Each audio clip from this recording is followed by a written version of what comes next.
Hey, all you mysterious foodies out there. It's 2021, and Cathi and Mhm. I are busy working on our resolutions. So far, so good, Christy. And so to begin this year, we thought it would be fun to go back and listen to some of our previous Corks and Conversations for more inspiration, as those authors always bring us. We have talked to so many talented and wonderful writers. I know, and I just finished reading Brad Park's latest novel, Interference.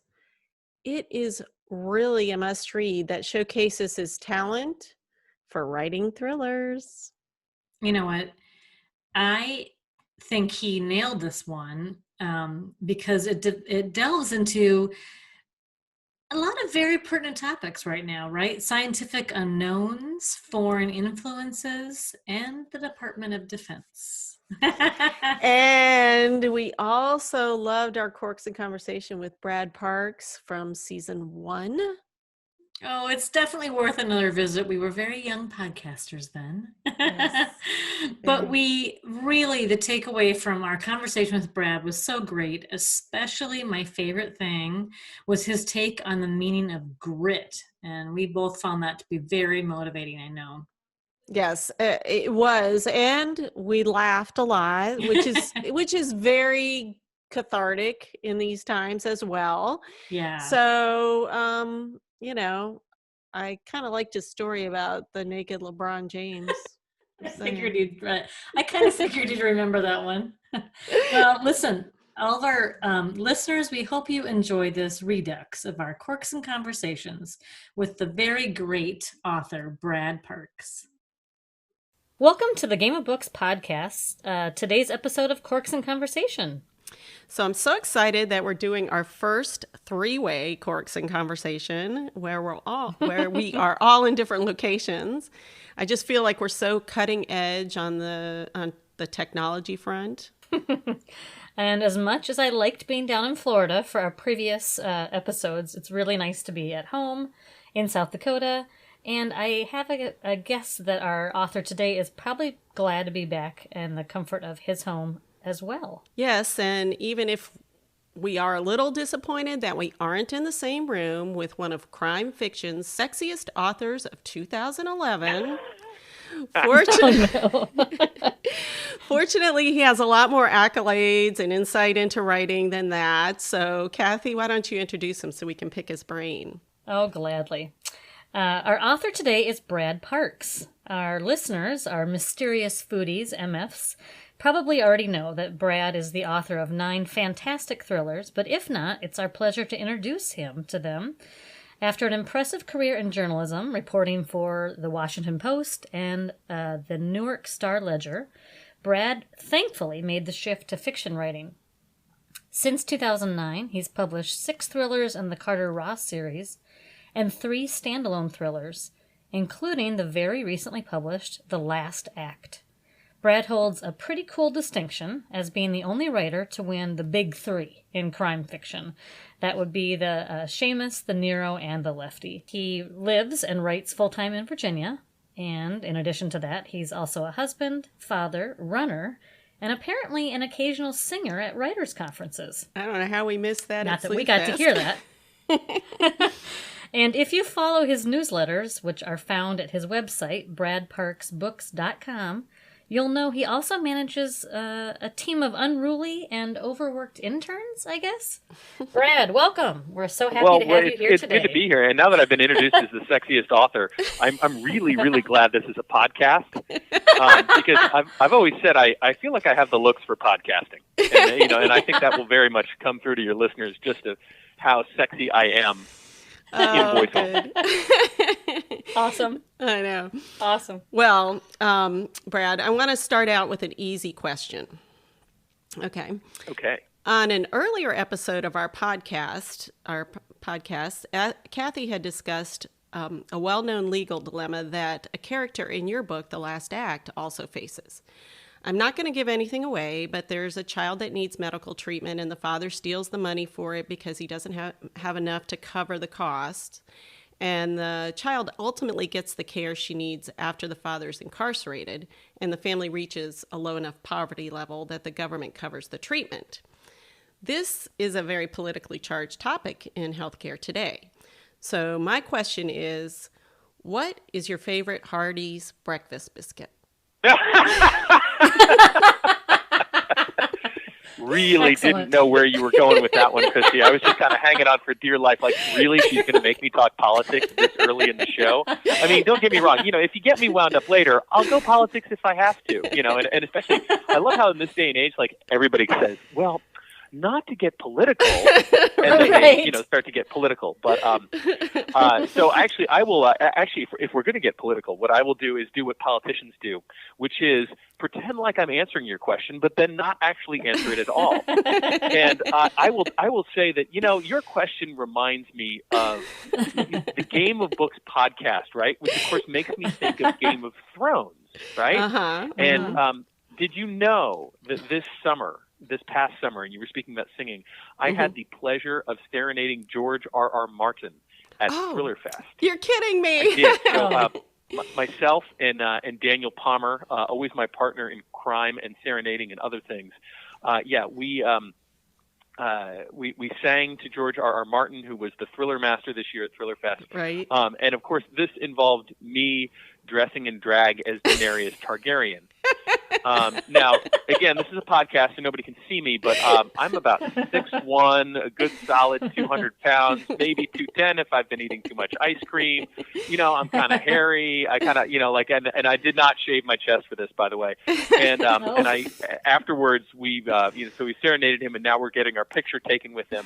And I kind of lean in and whisper, "I bet I'm the ugliest Daenerys Targaryen you've ever had your picture taken with." And he whispers back to me, "You've clearly never been to Comic-Con." That's good. That's awful. Good. Oh, wow. So that's my George R.R. Martin story for the Game of that's Books / Game of perfect. Thrones / Game of Anything podcast. I know. We were a little in awe that he was going to be there last year. So good to hear that he's got a sense of humor.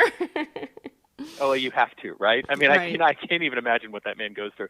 Because he's an interesting character as an author. Because really, for the first 20-odd years of his career, whatever it was, nobody knew who the heck he was. I mean, Right. he'd had some modest success, but nothing like what he experiences now. So that kind of late career phenomenon that, of course. Boy, I hope that never happens to me. Wink, wink. Or me either. Yes, right. This would be a great problem to have, right? Right. That everybody recognizes you now. Yeah. Of course, as long as I'm talking about George R.R. Martin, like it's so funny to me that he, at Thriller Fest, he complained about the fact that he gets recognized all the time, right? Which, again, like what a horrible, horrible problem to have. But then he wears that little sailor hat everywhere he goes. Yeah. And it's like, I know. George, He's I got an very idea. distinguishable. I'm telling you. Take off the damn sailor hat, and everybody you'll just look like everybody's grandpa, and or Right. the guy who flunked the role of Santa Claus at the local mall, right? Right. Like, then nobody would know he was George R.R. Martin, except for the sailor hat, and then they see the sailor hat, and it's like, oh, there's the Game of Thrones guy. Yeah. So, He thinks he does we're just- test too I can much. solve all kinds of problems here today. Oh, good. So anyway, so that was an interesting story, and I think it was better than knowing your breakfast biscuit for sure. But you are famous for writing in Hardee's. Yes, that is and true. so can you tell us a little bit about like your writing process and how you got started writing in Hardee's? So the Hardee's was, like most things in my writing career, born of desperation. So this was, I was maybe desperation and necessity. So we had moved down to Virginia. We had very small children and a very small cottage in which we lived. I'm talking, it's 4 bedrooms, but 1,200 square feet. Oh, wow. Yeah. So, and you have 2 little ones, and, there's no soundproof, there's no way to get away, right? And so the only way I could get any writing done if the kids were around was to leave the house. And we were living in this very rural county in Virginia, and the only thing reliably open at 6 o'clock in the morning was the Hardee's. So, and for those of you who are in different parts of the country, Hardee's is a fast food establishment that Their slogan is "Eat like you mean it," and let me tell you, there are people who definitely take them up on it. They have this great meal deal.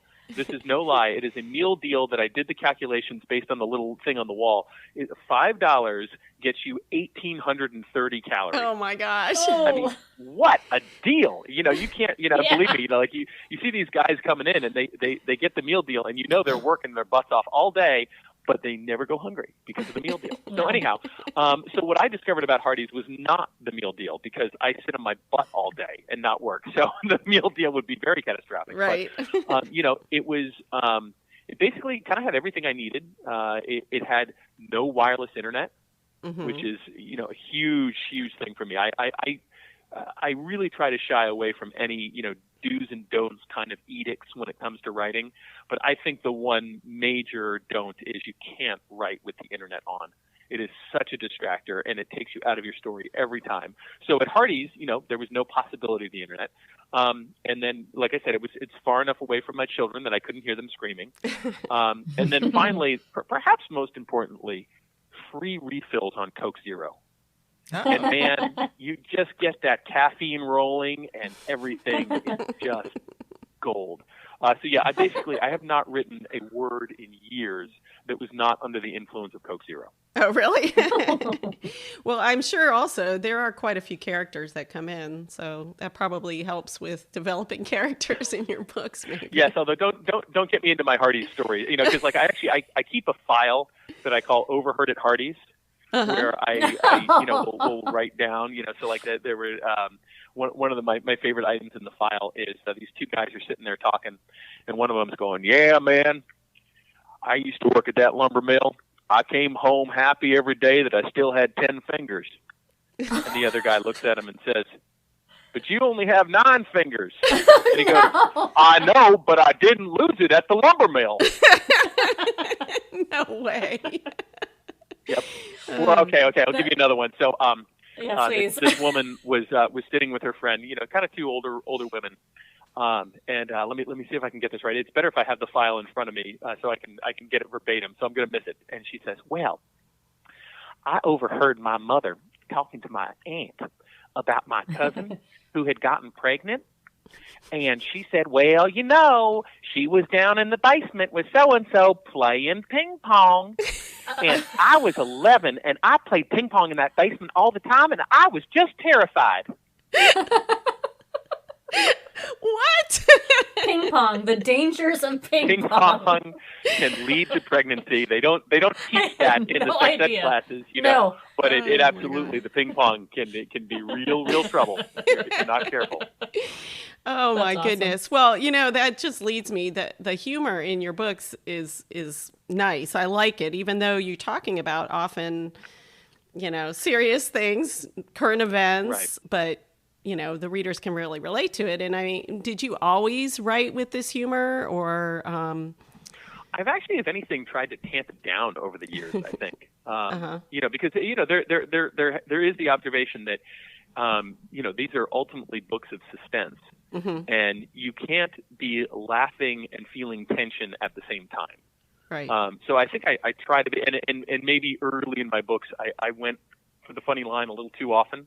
But I think now I'm conscious of, okay, maybe in the first third of the book, you can get away with a little more, but the final 2/3, you really kind of have to cut that out. So which is, as you can tell, it's not natural for me. I mean, I'm naturally a guy who likes to laugh, and I'm naturally a guy who, I look at the world, and it's often funny to me. I mean, we are these like funny little monkeys, and I am just forever enthralled by the things we think and say and do next.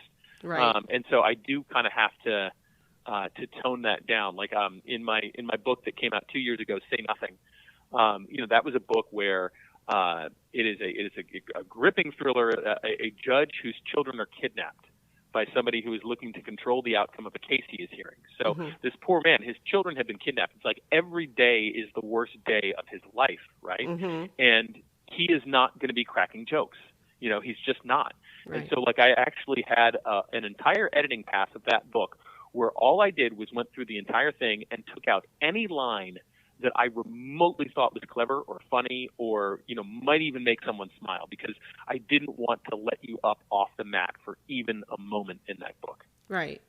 And I think that in the last act, it's not, there aren't like a lot of one-liners. It's just kind of the situation sometimes is just really, kind of like that's where it gets be where it gets a little bit of like, but that's how life is, so I think people can relate to that. Right. Well, and the last act it's a different setup. The last act, which, by the way, available wherever fine books are sold. It's a different kind of a story, because so it's an out-of-work actor who is hired by the FBI to help them bring down a ruthless Mexican drug cartel. Okay. So it has a little more of a it's like the frog in the boiling pot of water, right? Mm-hmm. The frog doesn't necessarily feel the water going. And so there are some times early on where Tommy can crack wise a little bit. And I think it's also, and most humor really needs to come from character and not necessarily from situation or anything else. Mm-hmm. And in this case, Tommy, one, he's an actor. He's done some musical theater, a lot of which is very comedic. He's from Hackensack, New Jersey, people from Hackensack, New Jersey cut wise. Mm-hmm. And his mother actually used to be a comedian.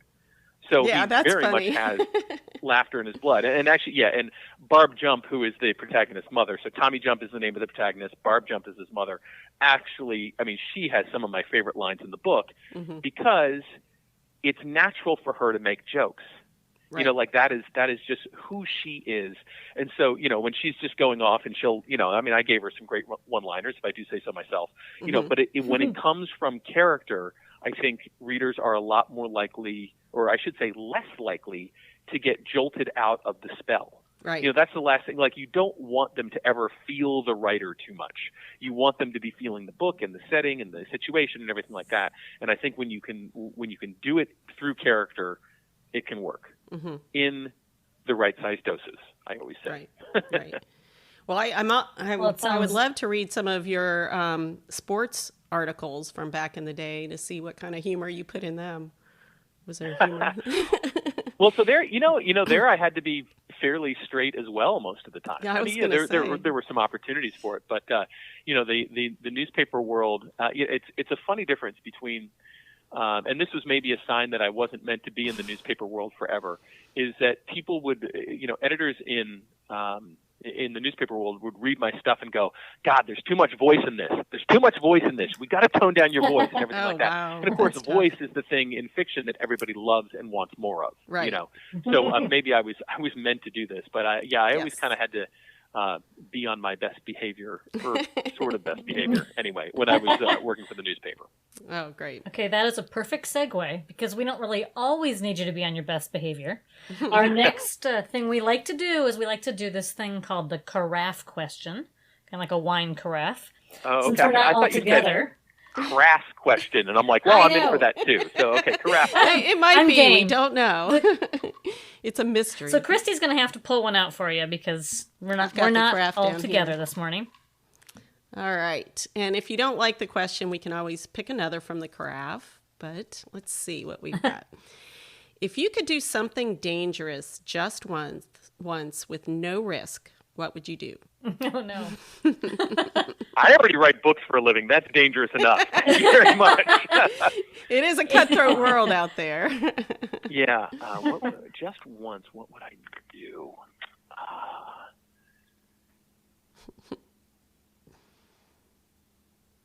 Man, these kind of questions always stump me. So this is part of being a writer, right?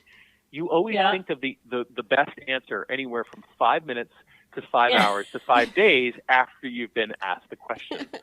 I was gonna say, well, just off the top of your head, is there anything that you're okay? Like, so what pops into my head? Do? I'm terrified of heights, and I'm also terrified of dying. But somehow to know that I can make it through skydiving and not end up bouncing off the earth. I think I would like to do that, but otherwise, I think there's just no way. I mean, again, I don't like roller coasters. I don't like heights, anything like that. Mm-hmm. But maybe just once to feel what free fall is like, and know that I would not die at the end of it. Yeah, with a guaranteed. I'm with you on that. Cyber experience. That would have to be the the bottom line. I'm not going to die if I do this. Okay, so Christy and I had the pleasure of meeting you and listening to you speak at Sleuthfest just last weekend, was it? Or it feels like it's been Gosh, I know, longer. it seems like yeah. forever. Yeah. And I thought you gave a really inspiring talk. And towards the end of your talk, when you had a room full of mystery writers just riveted to everything that you were saying, you mentioned the role of grit. And I was really taken by that. So talk to us about grit and why that's important to you. Yeah, so I can talk about grit for a long time because it really is an important theme in my life and in my writing.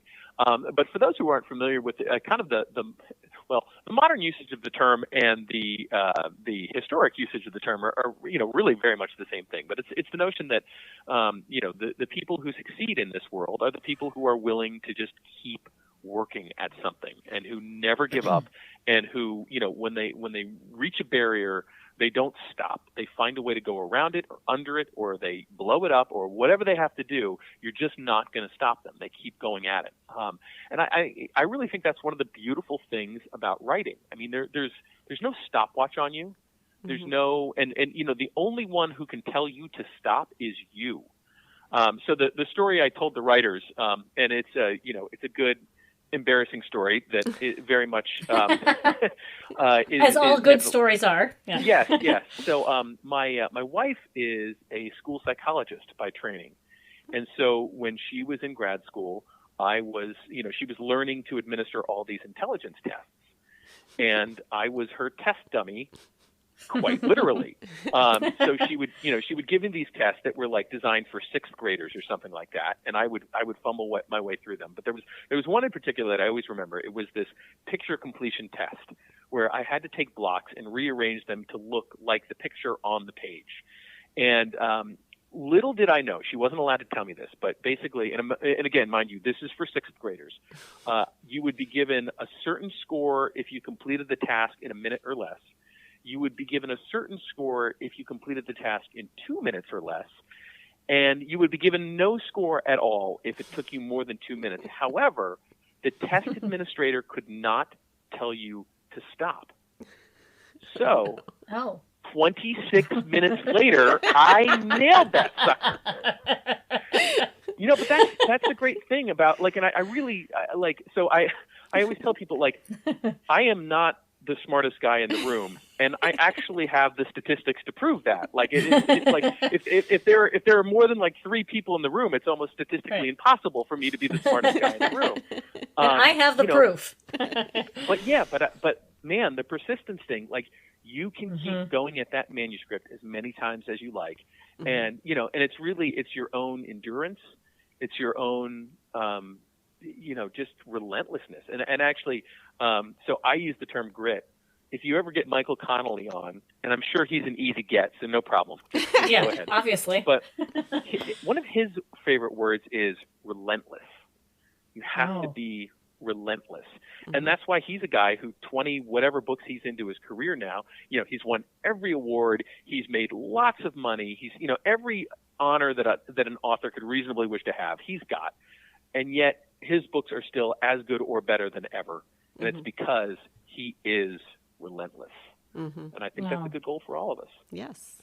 I would agree. So it is great advice. And on that, I have read that you have given advice to aspiring writers that is somehow related to a naked LeBron James. And is that it? Are we just done? Cathi, where did you find that? I thought, okay, so I know he really likes the concept of grit and really, sticking to it. And now I've got the naked LeBron James. So I thought, what's the carryover there? So Cathi, I think Cathi needs to start reading some romance novels or something, because it sounds like she's got a little bit of energy pent up in there. But okay, so this is actually something I do with groups of young people, because and not too young, let's be clear. So like high school kids, right? They can handle this. But I will say to them, all right, raise your hand if you have ever seen LeBron James naked. And of course, I'm the only one in the room raising his hand. And this is when I explained to them that I used to be a sports writer. And so, you would see guys naked in the locker room and whatever. And then truly LeBron James naked is an impressive sight. I mean, he is just an absolute I can only imagine. physical specimen. I mean, really, truly an amazing member of our species, right? And how did he get that way? Did he get that way by spending all his time on the couch and saying, I really would like to be a basketball player someday. I've got a basketball game in me. I just know I do. And, one of these days I'm going to get around to playing it. Like, no. So you have to treat yourself like the LeBron James of writers. You have to think that writing is a muscle, and the harder you work that muscle, the stronger you will get, just like LeBron James. Yeah. That's really good. Yeah, and it goes the same thing you're talking about with the writers, right? Just in a different audience, about grit. It's the same thing, right? It's right. showing up and doing but the work. It's also, grit is a very intentional thing. And so is working the writing muscle hard. So, again, like LeBron James is not the guy on the little Stairmaster who's like reading a book while he's working out. No. Dude is sweating, he is absolutely pouring maximum effort into it. And you need to be the same as writing. Like that, not all writing is creative equal, right? And it's the writing when you're really pushing yourself. The old saying, no pain, no gain. That's the kind of writing you have to seek to do, writing that really expands you. And also, I think, every writer needs to be thinking about, in the same way that when somebody's working out, they're thinking, all right, I'm working on my glutes now. I'm working on my pecs now. I'm working on, you have to be thinking, what am I working on now? Like, is it characterization? Is it voice? Is it dialogue? Is it, just making sure that every chapter ends with a little twist? Is it, whatever, kind of phase of the game you're at, be conscious about what you're doing and what your goals are. And I think the beautiful thing about that is, if you are, I always found, especially when I was a young journalist, where I would really be focusing on some aspect of, maybe it was just like trying to rearrange my sentences such that the end of every sentence flows nicely into the beginning of the next sentence, which is sometimes just a case of, flipping an existing sentence around a little bit, or, taking the clause that's in the middle and putting it at the beginning or whatever, but when you work on something like that and you're really conscious of it for like 6 weeks, 8 weeks, maybe, it becomes automatic after that. And you don't really have to concentrate on it that much anymore because you've already added that to your repertoire. And then you move on to thinking about some other aspect of your writing. Interesting. So you're creating some muscle memory, right? Yeah. Yes, exactly. That's a way to continue the metaphor. Point to you. No, I mean, I really like that idea. That it's such good advice for aspiring writers. That keep working on this and working, and then eventually it will come, and it will become a natural part of your writing. I that helps me. Yeah, although now I have to take issue with the phrase "aspiring writer." Okay. And that is, there is no such thing as an aspiring writer. You are either a writer or you are not a writer. And a writer is someone who writes. And there's that saying, dress for the job you want, not the job you have. Yeah. I think you have to write like you're getting the job you want, not the I think that writers can oftentimes, I say they'll look at my life and they'll say, well, isn't it lucky for you that you get to write full time? And yes, absolutely, it is lucky, right? And I've worked hard for it too and whatnot. But you have to treat yourself with the same kind of discipline and the same kind of focus, even if you don't have that luxury, So treat yourself like you're a big-time author. And you know what being a big-time author means? You can look at people and say, you know what, I'm not talking with you then because I'm writing. That is my writing time. I don't deal with anybody during my writing time. Or I'm not, going out to coffee with you. I'm not helping you with your homework. You get kind of selfish and you say no. I know I'm a morning writer, and you'll notice I did not schedule this podcast at 7:00 in the morning, right? Because that's my best writing time.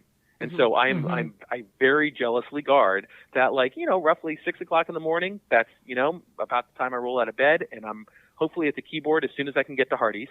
And then those next 4 hours, that's my best time. And so I don't schedule myself anything in there. And it's treating yourself. And some people might say, well, you can do that because you're a big time, full time author. Well, no, most people can do that for themselves. Especially if they think of it like, man, whenever I hear some retiree saying, oh, I just don't have the time. Oh, please, come on now. Right. You know you do. But even a working people. I wrote my first 2 novels that were published, while I was still working full time. And you got to make sacrifices. Right. I'm sorry, you can't be working full time and writing a novel and also watching 2 hours of Dancing with the Stars. Right. It just doesn't work. But you say to yourself, well, what's more important, watching those 2 hours of Dancing with the Stars or getting completed my first manuscript. Right. And I guarantee you the manuscript will make you feel a lot better than Dancing with the Stars. Absolutely. Yeah. Every time. Every time.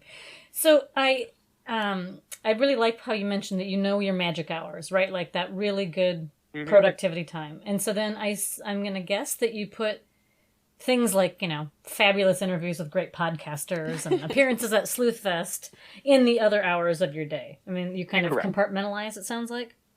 Yeah, absolutely. And being an author I always say it's kind of like being a small business owner. So, but you always have to remember what your product is and what you're actually paid for. And what I am actually paid for is those 4 hours in the chair. And so I really kind of try to structure the other 20 hours of my day around making sure those 4 hours are the best they can be. So, that means so when I'm drafting so when I'm at Sleuth Fest, yes, of course, I'm being a drunken lush and I'm at the bar until 11 o'clock or 12 o'clock at night because that's what you do at Sleuth Fest. But by the way, I'm not writing when I'm at Sleuth Fest. Right. I'm not drafting at that point. When I am writing, I don't drink a lot or I don't drink at all. I try to eat well. I try to exercise because I know all of those things will help me sleep better. And if I sleep better, I will write better. And I'm also conscious of frankly, goofing off a little bit in the afternoon because it's kind of like my reward. I've worked hard in the morning and I've gotten done what I need to do. And then, I have some emails to send or I have some podcasts to do or whatever. But then I also want to give my brain some downtime because I know that will also make it better for those 4 hours that I need to maximize.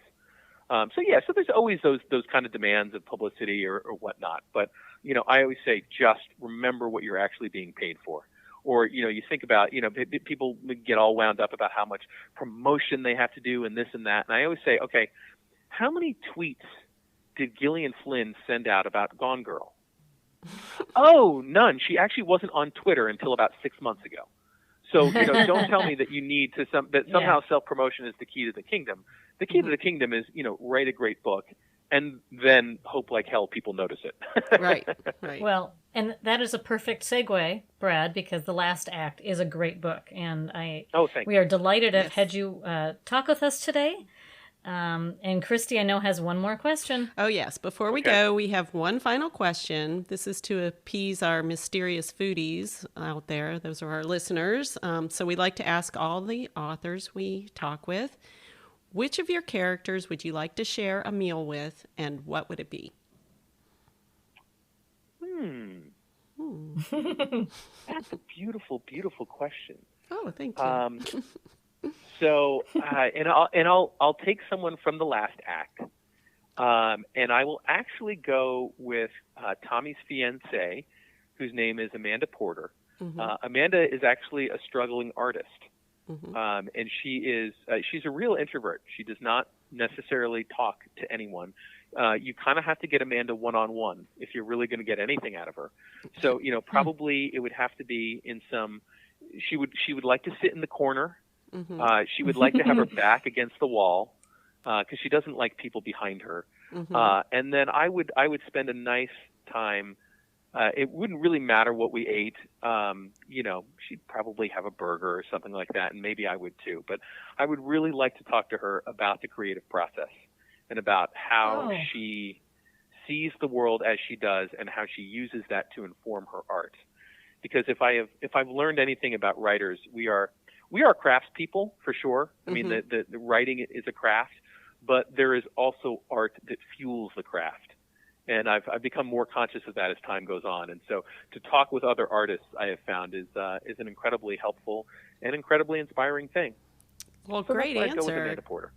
Great answer. That's a great answer. Yeah, and we feel the same way so because that's why we're talking with you. Yeah, so that was so much better than the if you did something dangerous, what would it be? I totally kicked the something dangerous answer. And, I might actually even call you guys up later and be like, oh, I thought about a much better answer. But here's my other answer, yeah. No, that was great. That was great.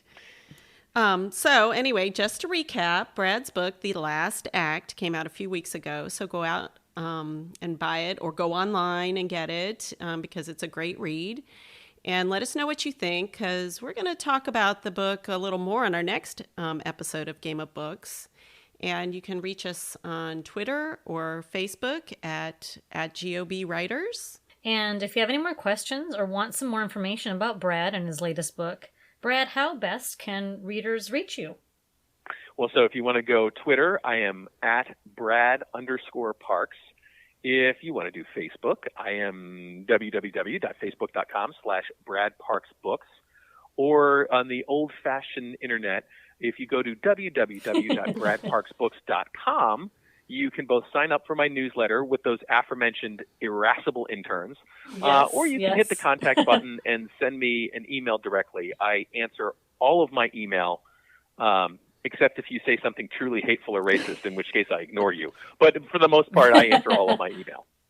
Great. Oh, that's great. All right. So thanks again to Brad for talking with us today and sharing with all of you out there listening.